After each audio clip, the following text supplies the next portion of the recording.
Welcome to Inspire Campfire, a podcast where ordinary people tell their stories of extraordinary adventure. These are campfire stories meant to inspire the rest of us to light the fire within, get outside, follow our dreams, and return to tell our own stories. Ready? Let's strike the match. Welcome to the show. I'm your host, Scott Wurzbacher, and today we're exploring how inspiration can guide us towards a more meaningful, fulfilling life and what it looks like to keep listening when life asks everything of us. My guest today is Brian Kuchinski, owner of Peaceful Ponds here in Charlotte, North Carolina. Brian helps people recreate nature through koi ponds, fountains, streams, and waterfalls. His company's tagline is "Find Your Zen," a phrase that reflects not just his work, but the way he's learned to live. Brian and I have been friends for years, but a recent post he made about a family trip to Iceland, which is high on my own list, reconnected us. What began as a simple conversation about a bucket list destination unfolded into something much deeper. Brian's story includes profound loss, moments of feeling unmoored, and a powerful experience that reshaped how he sees himself, his family, and the world. This is a conversation about adventure, healing, and unexpected paths that lead us back to ourselves. I'm so excited and grateful to be able to share this story with you. Brian, welcome to the campfire. Good deal. Thank you, Scott. Man, I am so excited about this conversation. You're one of the most energetic people that I know. And we're just going to have a fun conversation. But I feel like I have to start by just sharing a little bit of context. And it has to do with the way that we sort of reconnected here. So I have this vision board. And for those people that listen to the podcast and have read the book, Campfire Within, that I released last year, the vision board is something that's super impactful and powerful for me. I'm actually looking at it across from my desk here, and it's got pictures of things that I want to do, the person that I want to become. And this thing has just taken on a life of its own. And so many of my adventures have just come alive through this thing. And I just never know how I'm going to interact with this thing. But I have some pictures on it of Iceland. I have the Northern Lights. You would know the name of the waterfalls. I don't even know. It's just this massive waterfall that's in Iceland that I have to see. I don't even know the name of it. I just am enamored by the picture. But anyway, it was January 1st of this year, and I was updating my vision board, which is just kind of a new ritual that I've created. On January 1st, I update the vision board with things that I want to do in the upcoming year. And, I was revisiting those Iceland pictures, and lo and behold, a day or two later, I see this Facebook post, and all of my pictures on my vision board from Iceland show up in a post from you because you and your family just went on this epic trip to Iceland. And I'm just like, oh my gosh, I've got to call Brian or reconnect. I mean, we've been friends for a long time. Haven't talked in a while though. And I was like, I need to reach out and hear about this trip to Iceland. And then the clincher was that on New Year's Eve, along with the rest of the world, I was watching Stranger Things with my family. And after Stranger Things, we walked outside to take the dog for a walk. It's midnight. Or maybe 11:30 right before the new year. And I look up and there's this incredible lunar halo going on. And we didn't know what it was. And for those of fans of Stranger Things, I was like, oh my gosh, Vecna is here.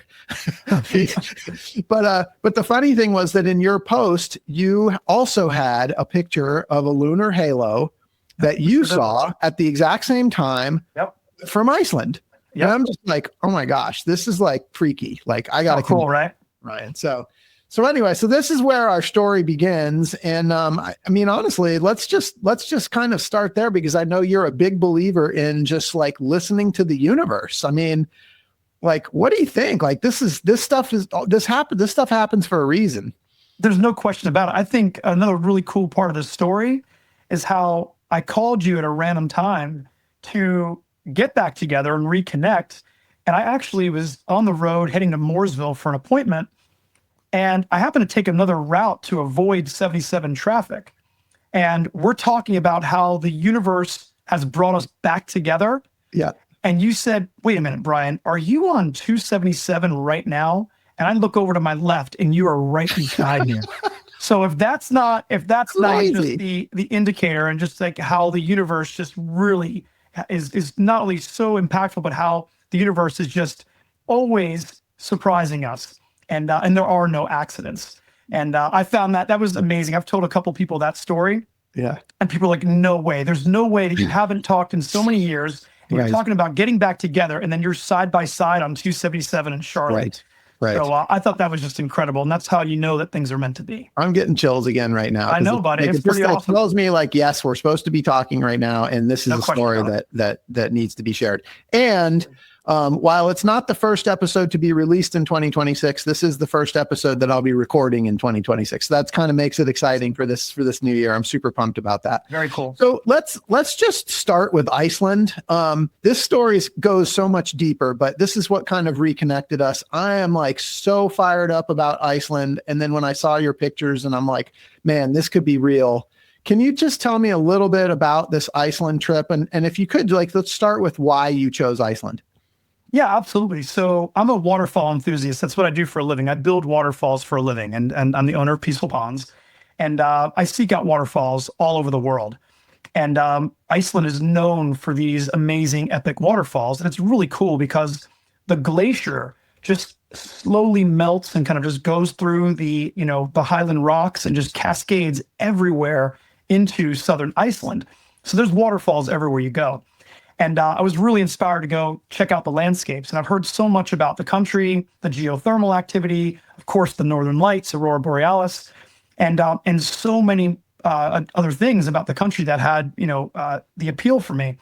So I just got a wild hair. I was like, yeah, let's do something for New Year's Eve. And, we've done some really cool trips in the past. We've done Vegas. We've done, we've been all the map. I'm originally from New York, which is crazy on New Year's, of course. But I'm like, let's do something fun for New Year's Eve. I'm like, you know what? Let's go to Iceland. Let's go see the Northern Lights for New Year's.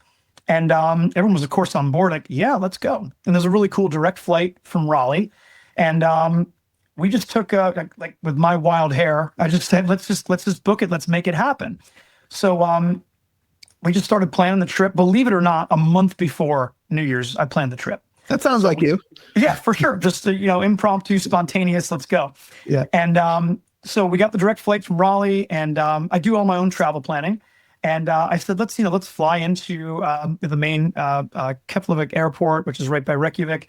And I said, let's just rent a car and let's just drive south. And so we could see some of the things in southern Iceland and stay 2 nights in a town called Vik. And then we can spend 3 nights in Reykjavik and have New Year's Eve in Reykjavik and just do all the things, check all the boxes. And so it was just amazing the way it all lined up. And actually, there's a story we didn't talk about, which I'm going to kind of give you a really cool plug on this one for this is something that's just so amazing. So we almost didn't get to go to Iceland. We were in Raleigh, and at the airport, we're like the last people on the plane because why get to a flight early, right? And we're there, and they're checking in everything on our passports, and my daughter's passport was expiring in 82 days. Okay.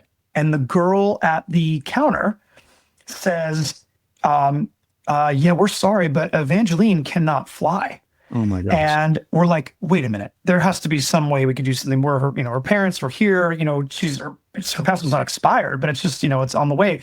So she's there. She's like, yeah, she can't fly today. You're not going to believe this. Okay. So right behind us is a family from Iceland.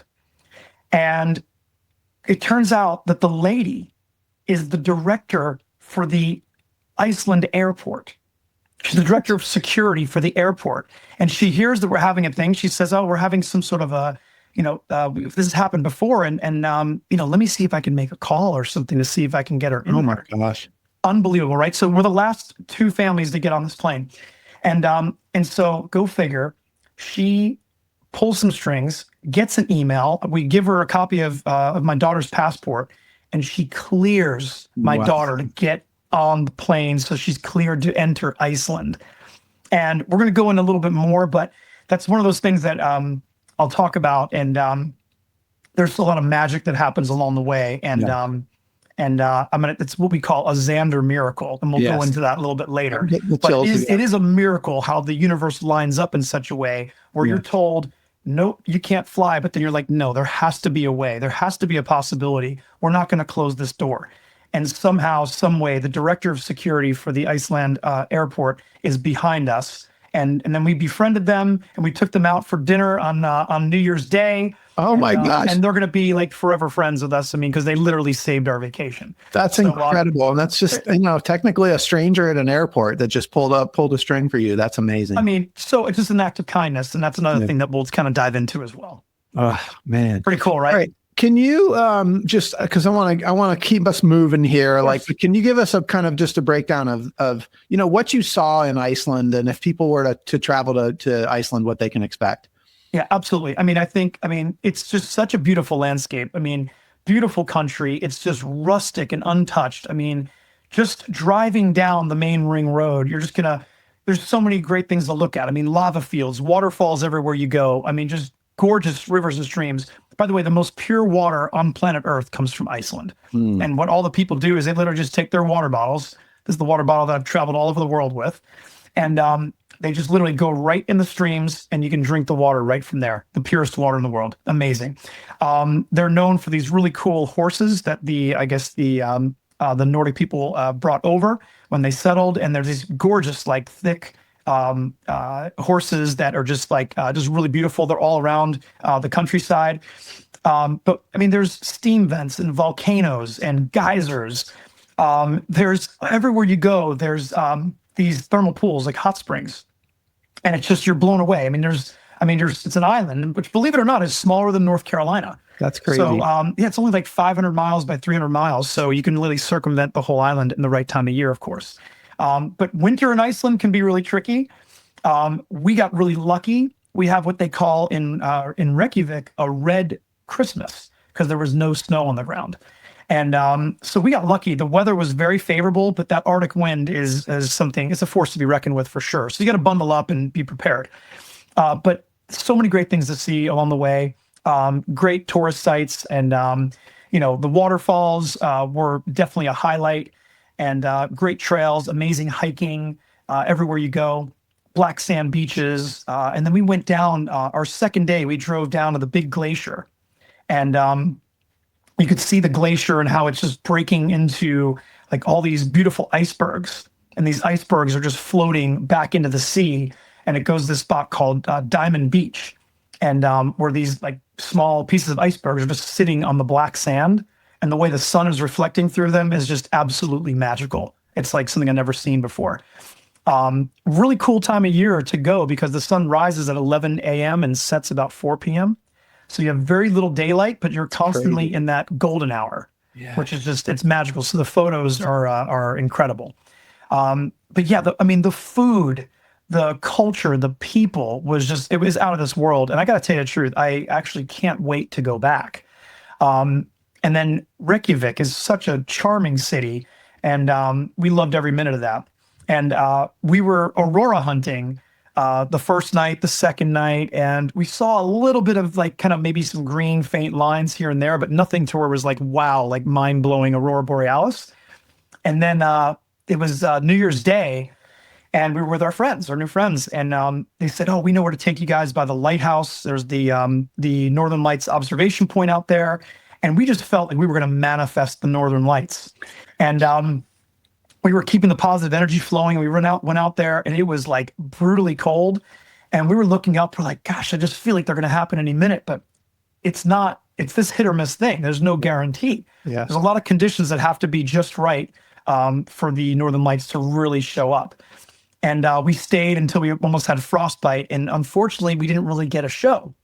And then it was the last day, we did the Golden Circle tour, which if you do any research on Iceland, that's kind of one of the most popular things that tourists will do. Okay. And we did the full Golden Circle tour, self-guided in our own vehicle. And as my daughter and I were like, let's listen to some Icelandic pop music, right, on the way back. And we're just watching this beautiful sunset, listen to this. And we found a new song that we really liked. And in the song, they're actually singing the Northern Lights are dancing. And I looked over to Eva. I said, Eva, tonight's the night. I'm like, we are going to manifest the Northern Lights. And so we get back to Reykjavik around 7 p.m. And they were ready to just kind of call it a night and just chill, because we've had a long day. And I go down to our girl at the hotel and I said, listen, I have the app. I said, I've been looking at the weather. I've been looking on the, the sites online and everything. I said, we're aurora hunting and we haven't really seen a show yet. She said, have you looked at the Land Hotel? She said, they have a live webcam that overlooks towards the lighthouse. I said, no. I said, but I look at it right there. I'm on my phone. I said, wait, is this now? And I see on the live webcam this gorgeous band of green across the sky. And she goes, go now, it's happening now. So I go, girls, get in the car, we got to go back out. Thankfully, we were still in our thermals and all of our gear from the long day. And I got him in the car and we're driving through Reykjavik and we look up at the sky. And even with the light pollution in that city, we could see this gorgeous band of green. I'm like, oh my God, that's an aurora. That's it. We park our car at the lighthouse and we all got out and we got this unbelievably beautiful aurora borealis show on our last night in Iceland. Your so photo, we were just so grateful for that. And we were just like, oh my God, thank you. Your photo is like, it's like you're in front of a green screen. I mean, it almost unreal. looks fake. It was so beautiful. I hope we can share that with listeners. Absolutely. That was incredible. I mean, just like you would see when you Google the Northern Lights and they, these images pop up. Yeah. I'm just curious because that's a huge one. That's a big one on my wife's list. And, I would like to see them as well. And so tell me what is it like to experience the Northern Lights? Yeah, it's just, you actually feel like emotional. You just feel like there's something special happening for you. And, I would imagine for someone living there, winter after winter, you look at the sky, the sky's out again. You're like, okay, there's some aurora borealis, there's the Northern Lights. But for someone who's never seen it with their own eyes, it's very special. And, you could feel like the energy too. It's like there's something like happening where you're just like, when you're in awe of something. Yeah. And it's just like when you're looking at that waterfall or you're experiencing that sunset or that sunrise, or you're just, having a meditation by the ocean, you're in awe of nature. But this was on another level. It really was. This was like, you're just looking up and you just feel like you feel special. You really do. And there's so many unique conditions that have to, be at play, before you could even see something like this. It has to be cold. It has to be clear. There has to be, charged particles from the sun coming through. There's a geomagnetic factor as well. And it's really fascinating, but we did a lot of research into it and learned a lot about it. And the green is when the charged particles are coming through levels of oxygen, which is the most common. And it was great. It was just fantastic because it was just this undeniable beauty that we were really blown away. Well, so first of all, you just used the word awe, which I often refer to on this podcast. Like you nailed that one. Yeah, buddy. So, one of the questions that I had for you when I was first kind of thinking about your trip, because I feel like you just made this so easy for me because I was just going to go repeat what you did because it sounds epic. But I guess I always so I'm somebody that does trekking and hiking and camping. And so I've always kind of bounced these ideas in my head. I want to go to Iceland, but I'd love to do it as a trek, but I wouldn't want to do a trek in the wintertime because it's too cold. So do you go in the summer? Do you go in the winter?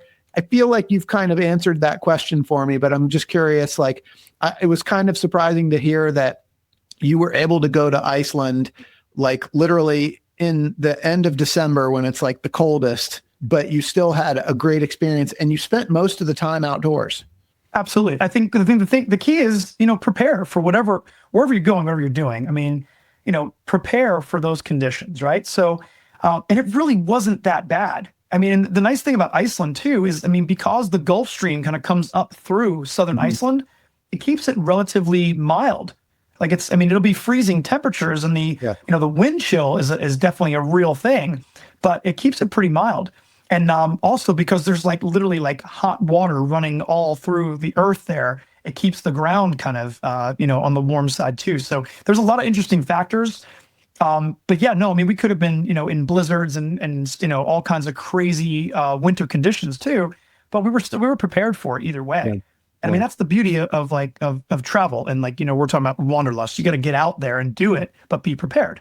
It goes back to, I was a Boy Scout, be prepared. That's a big thing. And, so that's really key, and just, but be prepared for the experience. That's the key thing. But to answer your question, I'm already planning my second trip back, and I might do something more of a solo adventure where maybe I just rent a Sprinter van and I just do the full ring road. I do some of those big epic hikes, the trekking like you're talking about, maybe a little bit of backpacking to where, there's a lot of remote areas that the only way to get there is to, to hike into them. But you cannot do that in the winter because it's just too cold up in the middle of the country and up north. So, but in the summer, I hear great things. I mean, the puffins are all at the beaches in the summer. The temperature is really, really mild, and people are able to see so much more of the island. But I also do hear that it's very crowded because the Europeans are crazy about Iceland. A lot of Europeans are there, a lot of Italians, a lot of people from the UK, all over the EU. And so there's going to be a lot of people. But if you're doing more of that rustic travel, I think you could have a really good experience and get into it. So I think that the answer is you got to go to Iceland twice. You got to plan 2 trips. 2 trips, man. Absolutely. No, but I'll tell you one thing. I would jump on that plane from Raleigh and take that 6-hour flight just to go see the Northern Lights again. As a matter of fact, our friends from Iceland have been staying in touch, and they sent me a video from their backyard in Reykjavik. And on the 10th, just over the weekend, they had the best light show that they've had in 10 years, they said. Wow. And I saw the video. It's insane. Wow. It's so many colors, and they're really dancing, moving, vibrations that you could see up there. And the sky was just so colorful and active. And so we were lucky to see them. Because some people go all the way there and they don't really get to see them because it's hit or miss. But I would go back just for that. Well, I'm so excited. I'll be calling you again when it's time to plan that one. Exactly. But that's plan the trip. That's a done deal for us. I want to pivot a little bit because when you and I first reconnected and started having this conversation, we just kept going deeper and deeper. And so like to bring listeners in, I want to just kind of introduce them to you and your business, Peaceful Ponds, because one of the things about this podcast is, our mission really is to help encourage people to listen to the voice inside that calls us to adventure and actually, take the steps and cross the threshold and go do those things. And I feel like you're somebody that does that, but you've brought it into your work and you've created this really cool business where you're able to express your creativity, but you're able to do things like travel and find inspiration and then bring that back. So tell us about Peaceful Ponds. What is it and how did it get started? Okay, awesome. Yeah, I started Peaceful Ponds early 2005, like March 2005. And it's actually interesting. Like we bought this house here in Cameron Wood. We're still in today. And before I even unloaded the moving van, I started taking the pick and the shovel to the backyard, just like digging in the backyard. Because I had on my contract, the fish do not convey. I had a koi pond at my townhouse. Yeah. And I was like, nope, we're taking the fish and we're doing this. And I'm like, I got to build my pond. And I loved this house and I loved this yard. And I broke ground in the backyard before I even unloaded the moving truck. I started digging the hole by hand. And when I finished it, I was like, I was looking out the deck and the sun was just shining, when the sun comes through, almost like light codes, like information's coming through the light, And I was looking out and I had this inspiration. It was just like, share this with the world. And it was like so clear. And the communication was like, this is what you have to do, Brian. And, I came up with this concept, many years ago. I was like, oh, what would it be like to have a water garden landscape company? When I had my little pond in my townhouse back in like 2000. But, it takes a big leap of faith to quit your job and start a new entrepreneurial kind of venture, especially something as random as the pond industry. Yeah. So the timing wasn't right. But when I got this message, it was like a message from the universe, a message from God, if you will, where it's like, this is what you need to do. And ever since that day, I have been taking steps, towards growing this company. And like I said, this is 21 years ago. Right. And, I came up with this, the whole idea of peaceful ponds, like in just a meditation exercise, if you will. I was like, what's this company going to be called? Is it going to be called, Zen Ponds or something like that? I'm like, no, I just felt like peaceful ponds. And it just came to me. And it just from then it was like, that's it. And I said, I incorporated the Zen to that, where it was like, find your Zen became our company tagline, our slogan, our mission, our everything that we're all about. And what that's all about is just where everything comes together for you. Find your zen as whatever it is you're doing, whether it's art or music, something creative, cooking, anything that you like, even just appreciating those things, even from an observer. Find your zen as what makes it happen for you. That's what it's all about. And for me, Find Your Zen was about, how to find that peace and that joy and that comfort, that catharsis in everything that we do. And I found it by, sitting by my koi pond, watching my fish swim and listening to the waterfall. And it's life-changing. So I said, I'm going to do this as my mission, and I'm going to change the lives of others as well. And our mission kind of, grew into, our goal is to make a positive impact on the lifestyle of our clients, and the way that we do that is through these moving water elements.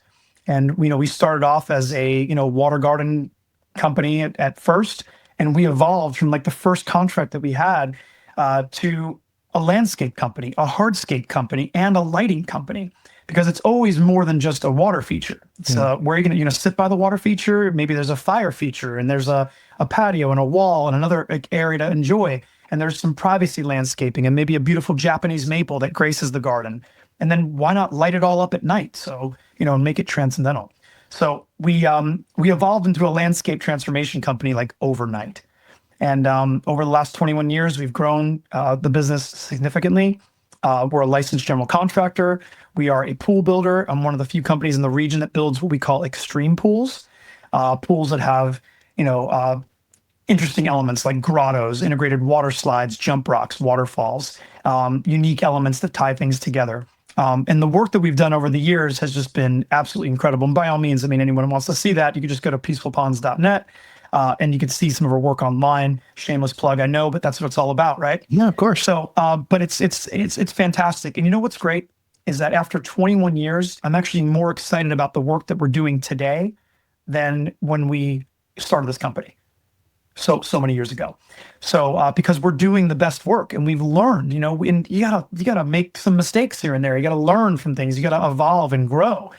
And we're taking on new challenges. I have such a great team. I have 15 people that work for me full time.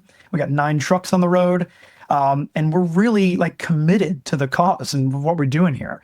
And people love us. It's been great. I'm so grateful for that. It's been super really cool. Fun to see you grow over 20 years. And it comes from like you tapping into inspiration. And I think part of this is, this word Wanderlust, right? Yeah. That inspired Wanderlust, which is going to be the title here of this particular episode. And so I'm curious how like your travels have inspired your work and how those two kind of play together. Absolutely. Well, I think the whole idea of inspired Wanderlust, it's like, anyone who has like a desire for travel and getting out there, that's fantastic. But the inspiration is the key. You got to do something with it, right?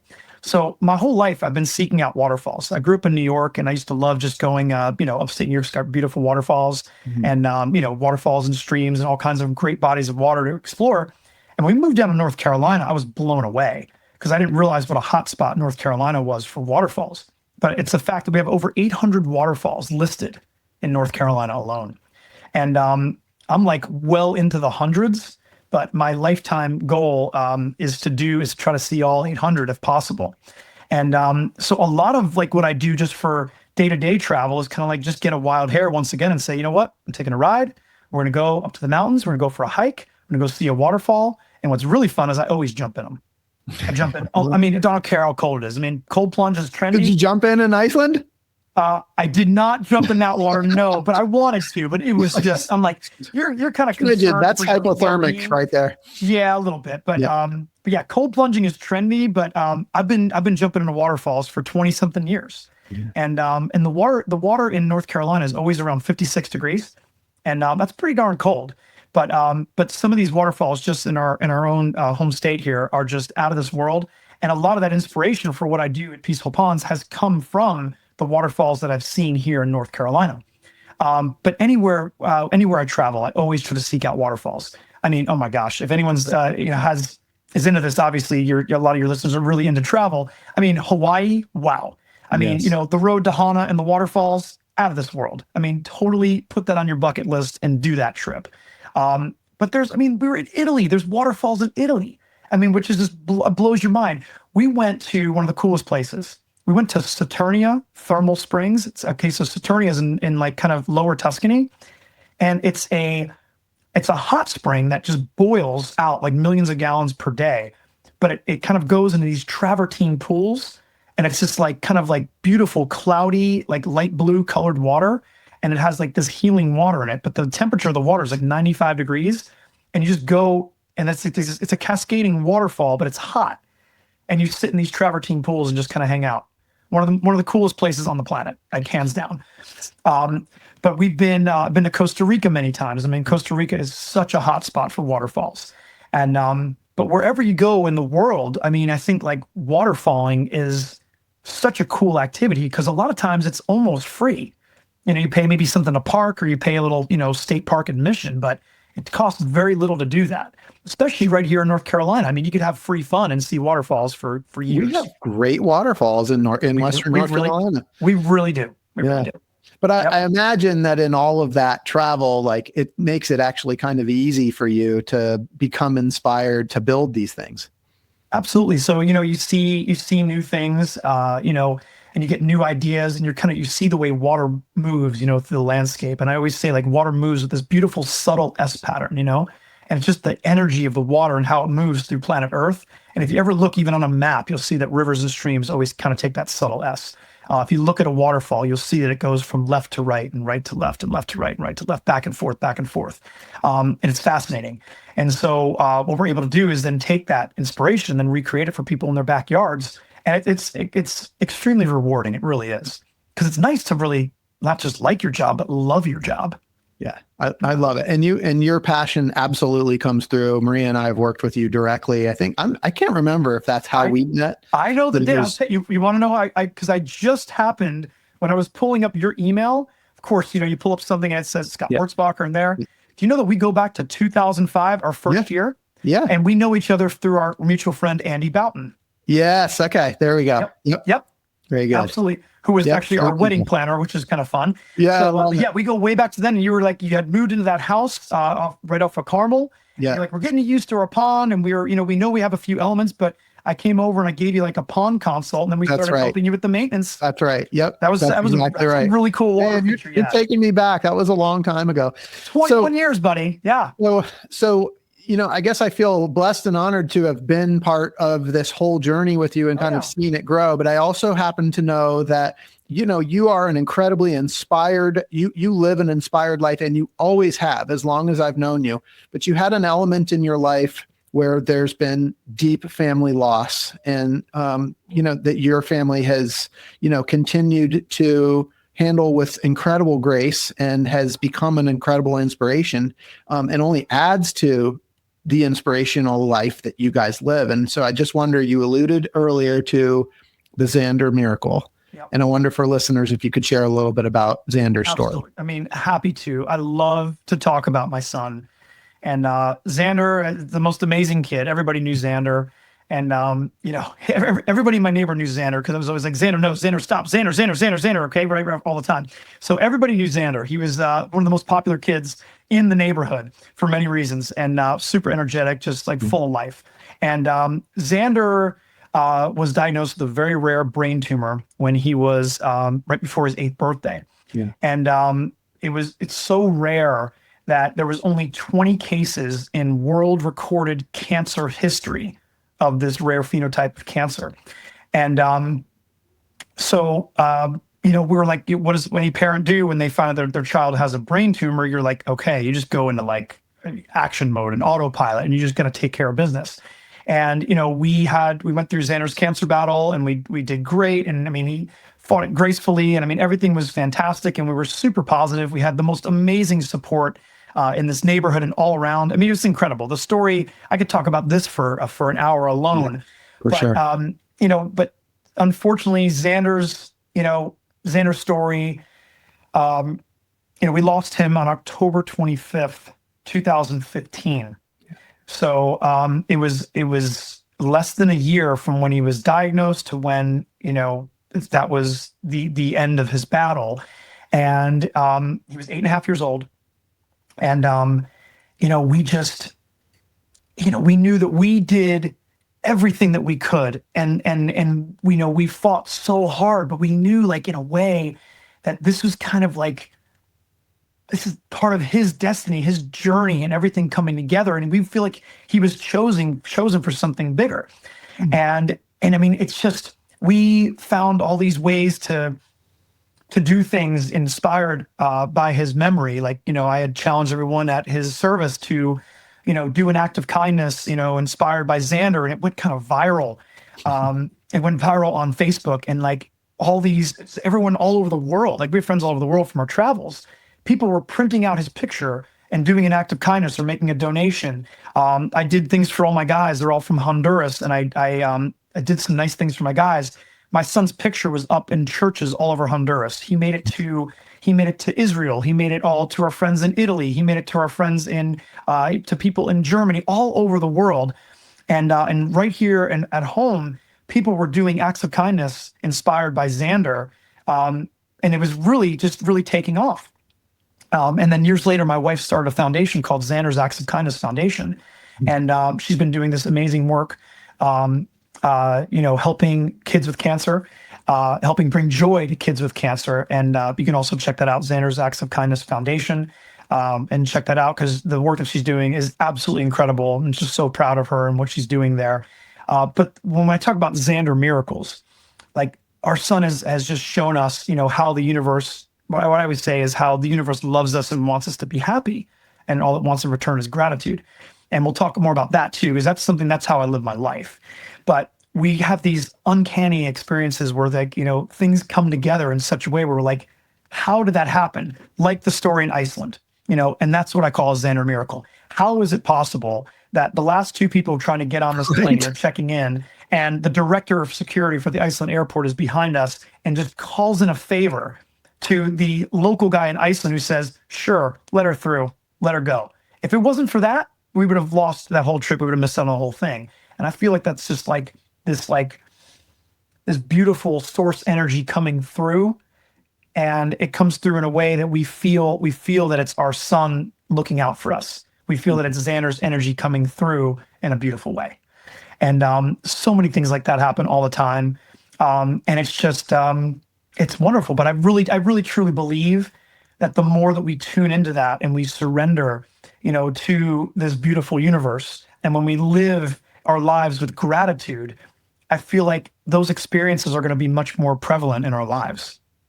Yeah, Brian, I really appreciate you sharing that. I think it's really good context for listeners. And I mean, again, I know I already said this, but the way you guys have just handled this with grace, and I know you are somebody that I've come to know as, you're kind of a perpetual seeker, like I am, and I guess I'm curious, and maybe we're going to come back to this again, but I'll ask you once, maybe we'll talk about it again, but as it relates to Xander, how has your experience with him and as a dad, like, kind of shaped that sort of search for meaning and purpose in your life?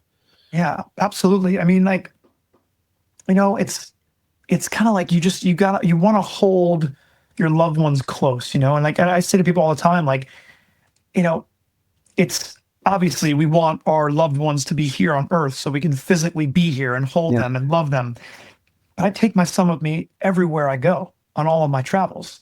And it's really amazing. And like, I could tell you about, like, I mean, on way more than one occasion, almost on like an unbelievable occasion, I've been in like Black Mountain, North Carolina, looking up at the really beautiful skies. It's a really dark place in North Carolina. And I've been looking up and just thinking about Xander, be like, Xander, oh my God, I know you're there. I got your energy. And just across the sky, a shooting star. Like, in that moment, that happens like kind of all the time. I've had dozens of them.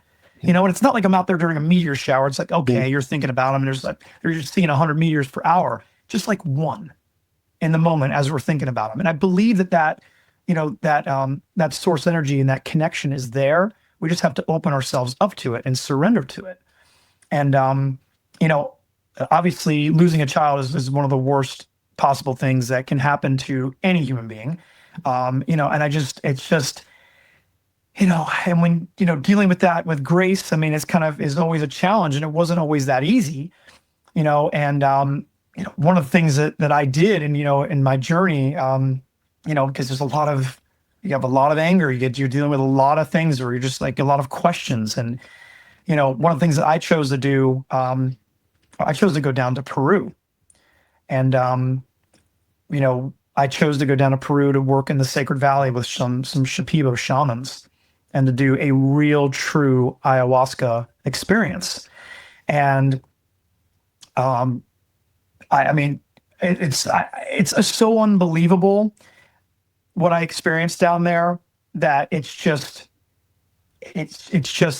not that it's hard to talk about. It's just hard to even express. But I worked with this group down there called Arcana, and it's in the Sacred Valley in Peru.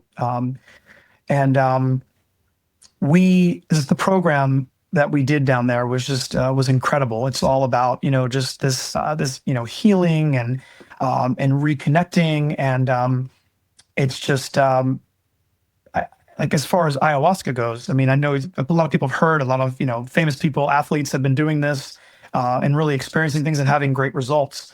But that's where I really learned that the universe loves us and wants us to be happy, and all it wants in return is gratitude. So cool, man. You're gonna have to repeat that one, but I want to just slow it down for just a minute. So for people that may not be familiar, you said you went to Peru, you did this ayahuasca retreat. Can you kind of bring us in? What is that for those that maybe aren't as familiar? What does this mean? Okay, so all right. In Peru, there's the Shipibo shamans, which are they're mainly kind of like in that Amazon region of Peru is where. So it goes like goes way back, like thousands of years of shamanism, and somehow these guys found two plants in the Amazon rainforest. While I was down there in Peru, one of the medicines that I did 3 ayahuasca ceremonies, and one of the ceremonies that I chose to do was the 5-MeO DMT ceremony, which comes from the Sonoran desert toad. They call it sapo. It's one of the strongest psychedelics known to man, and this was an amazing experience. And it's the best way I can explain it is like I had a brief encounter with eternity. Wow. And my sense of self was gone, but the best way to describe it is like me, my son Xander, and the universe were all one. And it was just all this beautiful, like, white light all around me. And I had this feeling that just everything was just perfect and peaceful, and everything was going to be okay. And then the next day after I did that medicine, we did the full integration. They round out the medicine with they call a wachuma ceremony, which is San Pedro cactus. And actually, that was my favorite. That was my favorite out of all the medicines. And they say like ayahuasca is like the grandmother that whips you around, and wachuma is the grandfather that takes you out for ice cream. So it's kind of like, it's very pleasant. It's very heart opening. And we did this beautiful ceremony in the Sacred Valley, and went for this really nice hike. And it was this gorgeous day. And then you take the San Pedro in 2 different doses, about an hour apart. And then they just tell you to go, just be free and do whatever feels natural. And I chose to just take a hike by the river. We're by the Urubamba River, and I was by myself, and I was just looking up, and I just had this unbelievable cathartic moment, and I just cried like a baby, and I felt so good, and I was just laughing with joy, and I just felt this so amazing. And I realized that that was the end of the week. I realized that what I had done was exactly what I set out to do, that my intentions were not only fulfilled, but just completely over-delivered. And I just was like filled with joy.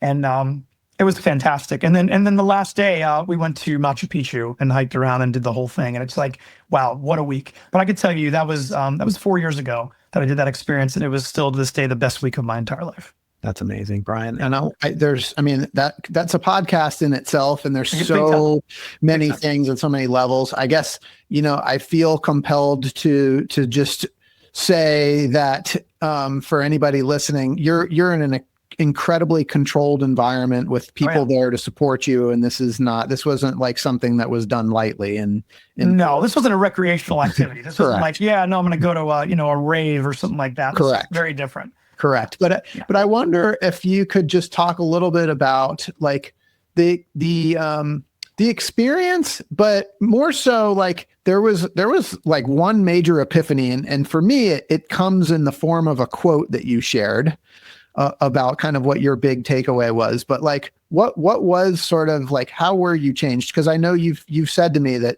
this completely changed you. And so I wonder if you can describe that change. Yeah. It's like, I remember, well, I mean, I know we could talk about this for hours alone, like you said, but like, I mean, the first time I did ayahuasca, the first ceremony, I felt nothing and saw nothing.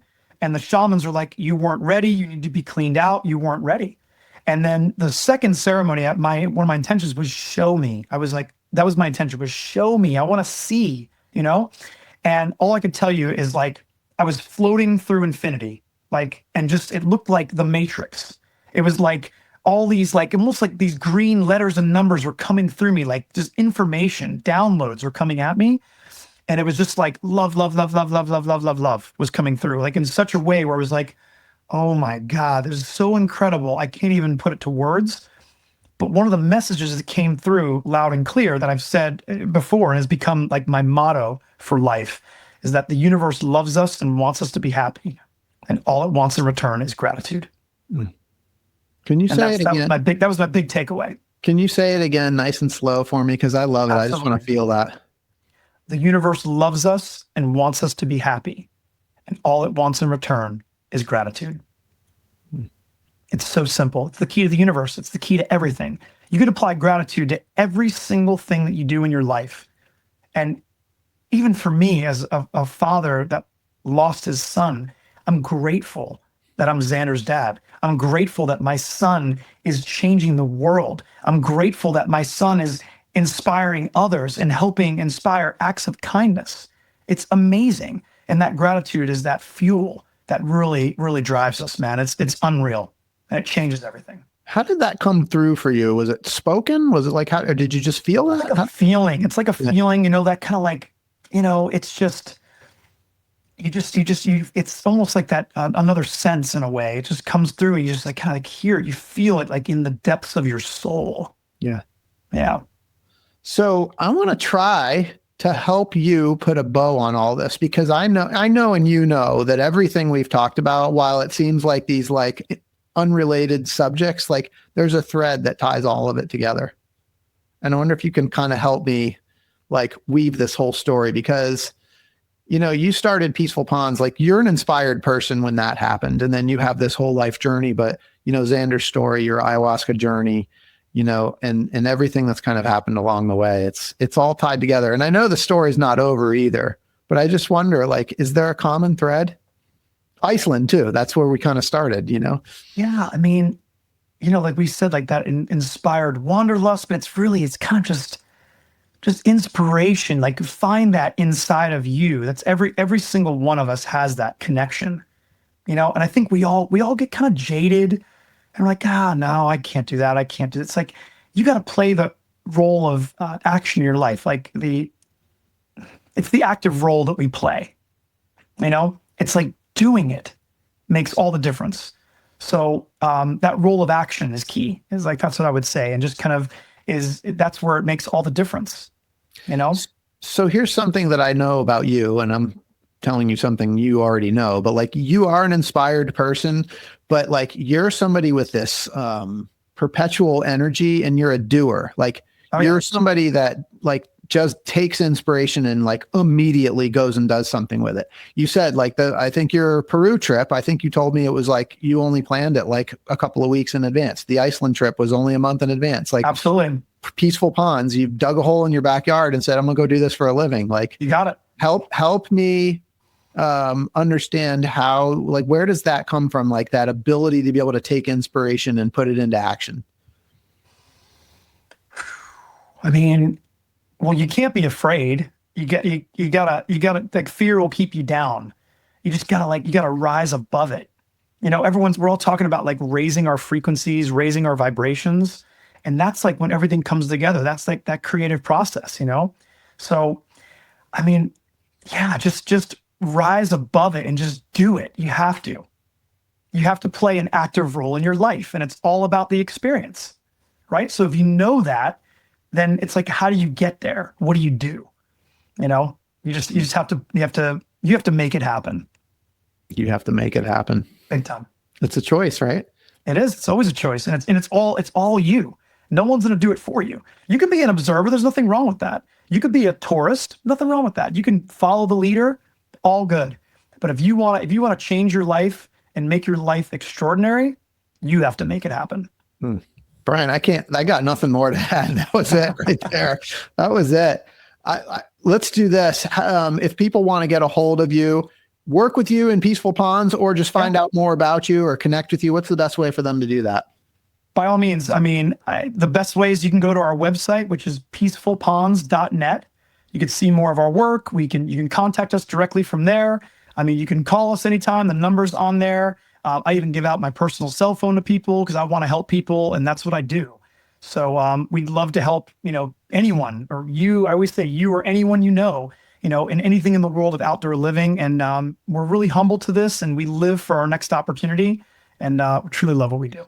And it's awesome to work with somebody that has such a fire for what they do. Like, because when that passion comes out, like your passion's going to show up on my backyard. I mean, that's 100%. That's amazing. All right. Absolutely. So you've lived this incredibly inspired life that, it started way back. You're creating Peaceful Ponds. You've gone through this incredible journey of like sadness and loss, and you've gone through this ayahuasca experience, and you've traveled all over the world, and like your story's epic, Brian. At some point, Hollywood is going to pick up on this, and they're going to want to make a movie about you.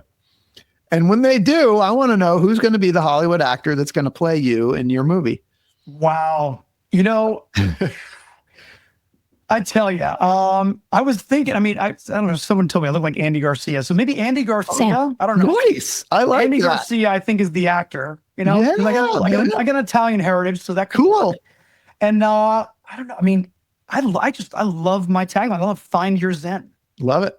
Find Your Zen, with starring Andy Garcia, the story of Brian Kuchinski. It's an Oscar winner. I love it, buddy. I think it sounds good. Let's make it happen. I'm so excited. We just need a script, but it's already there. We just need somebody to, to polish it up for us. We got this. For sure. And that's one of the things I always say too. Like, one of the things I've been doing, some videos for Peaceful Ponds, and one of our new kind of slogans and taglines has been Peaceful Ponds, making it happen one dream at a time. I love it. I really do too. And it's just really, and it's just authentic and genuine. And it's just the way that comes out. That's exactly what we're doing, because everything that we do is important. And it's wonderful to help people and to just make those dreams come true. I live for it. It's fantastic. Brian, thank you so much for sharing your story with us today. I really, really appreciate it. And for those listening, I hope you've been inspired today as much as I have. Hope Brian's story has encouraged you to listen to the voice inside that calls you to adventure, because we want to hear your story next. If you have a story to tell or just need a nudge to create one, please send me an email. We'd also appreciate it if you'd help us spread the word by leaving a review and sharing or tagging Inspire Campfire in your social media. And until next time, I want to encourage you to get outside. Thanks for listening. Brian, thank you so much for being here. Thank you, Scott.